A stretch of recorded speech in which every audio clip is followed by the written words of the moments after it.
Assalamualaikum warahmatullahi wabarakatuh. Halo semuanya, perkenalkan nama saya Dia Ayu Lestari dengan NIM C2401221080.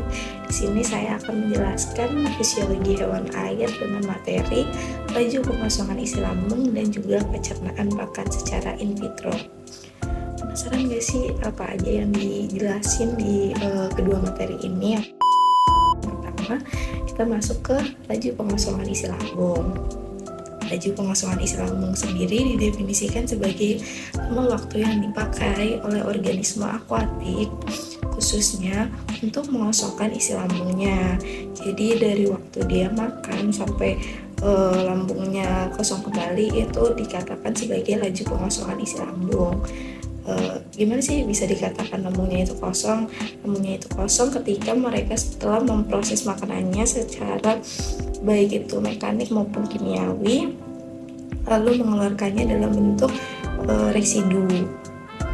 Lalu faktor apa saja sih yang mempengaruhi laju pengosongan isi lambung? Yang pertama ada suhu, kemudian ada salinitas dan jumlah dan kandungan nutrien makanan yang diberikan. Suhu dan salinitas sendiri mempengaruhi metabolisme dari ikan, sehingga apabila suhu naik maka metabolisme juga akan berlangsung lebih cepat. Lalu jumlah dan kandungan nutrien makanan yang diberikan mempengaruhi jelas karena yang pertama adalah jumlah. Semakin banyak makanan yang diberikan maka semakin lama laju pengosongan isi lambungnya karena makanan yang terisi di dalam lambungnya itu semakin banyak. Lalu kandungan nutrien makanan yang diberikan itu mempengaruhi karena dari ikan sendiri berbeda jenis nutrien yang dimakan itu akan mempengaruhi kecepatan laju pengosongan isi lambung, seperti halnya ikan omnivora, ikan karnivora dan ikan herbivora memiliki laju pengosongan isi lambung yang berbeda-beda. Terdapat juga rumus yang digunakan dalam analisis laju pengosongan isi lambung, yaitu dalam bentuk persen. Rumusnya SCW dibagi BW dikalikan dengan 100. Faktor apa saja sih yang menurunkan laju pengosongan isi lambung seperti memperlambat gitu ya? Faktor yang memperlambat laju pengosongan isi lambung ada daya makan atau banyak makanan yang dikonsumsi oleh organisme tersebut, waktu, dan laju metabolisme. Kemudian ada hubungan bobot dengan ISC atau laju pengosongan isi lambung. Di sini ada bobot sendiri. Di sini ada bobot material isi lambung dan bobot lambung. Jadi ketiganya memiliki variasi hubungan yang linier atau dikatakan saling berhubungan dengan sama, linear gitu.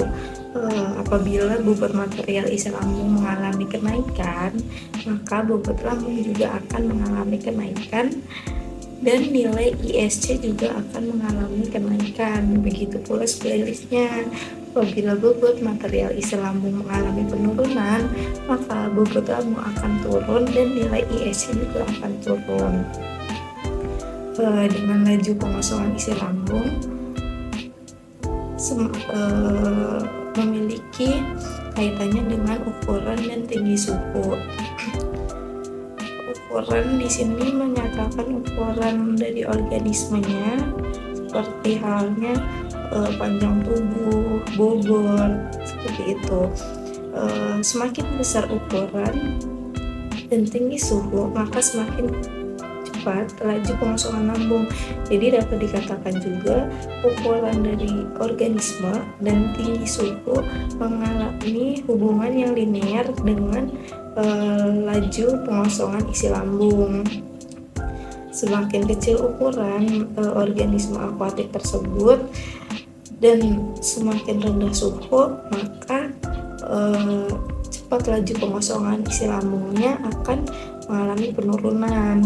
Lalu gimana sih kalau misalkan ukurannya itu besar tapi suhunya tuh rendah? Maka yang terjadi laju pengosongan isi lambung tidak akan selambat yang ukurannya kecil dan suhunya rendah, tapi tidak akan lebih cepat daripada yang ukurannya besar dan suhunya tinggi.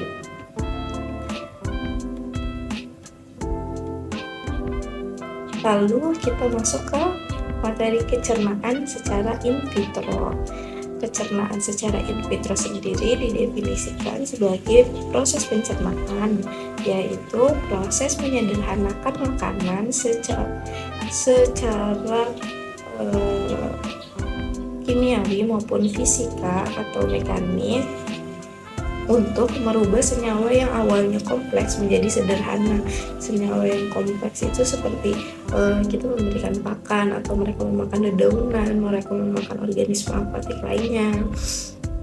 Lalu disederhanakan yang pertama oleh mulut melalui mekanisme fisika dan kimiawi, lalu masuk ke saluran pencernaan. Hal ini ada kaitannya juga nanti dengan laju pengosongan isi lambung.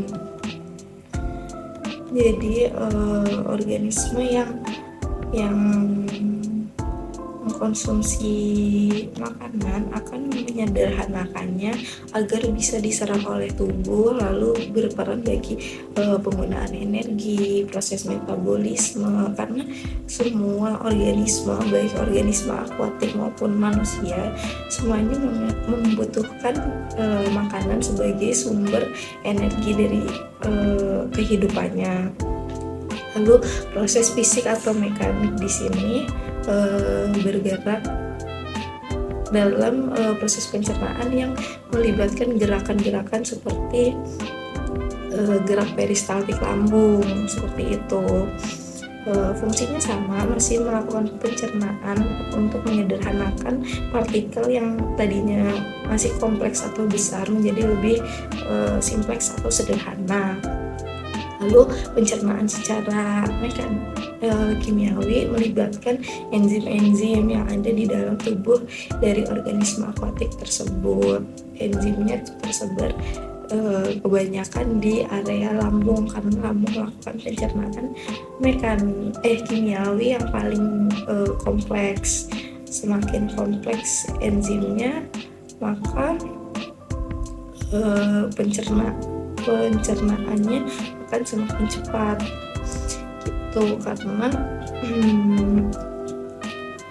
pencernaan secara kimiawi melibatkan enzim-enzim yang berperan dalam penyederhanaan makanan yang prosesnya sebenarnya mirip dengan pencernaan secara mekanisme atau fisik. Kemudian apa yang saya paparkan tadi memiliki acuan pada daftar pustaka yang bisa di-scan melalui barcode yang tersedia. Sekian pemaparan materi fisiologi hewan air mengenai laju pengosongan isi lambung dan pencernaan pakan secara in vitro. Harapannya dapat dimengerti dengan baik, diserap ilmu yang bermanfaat. Ada kurang lebihnya, saya mohon maaf. Wassalamualaikum warahmatullahi wabarakatuh.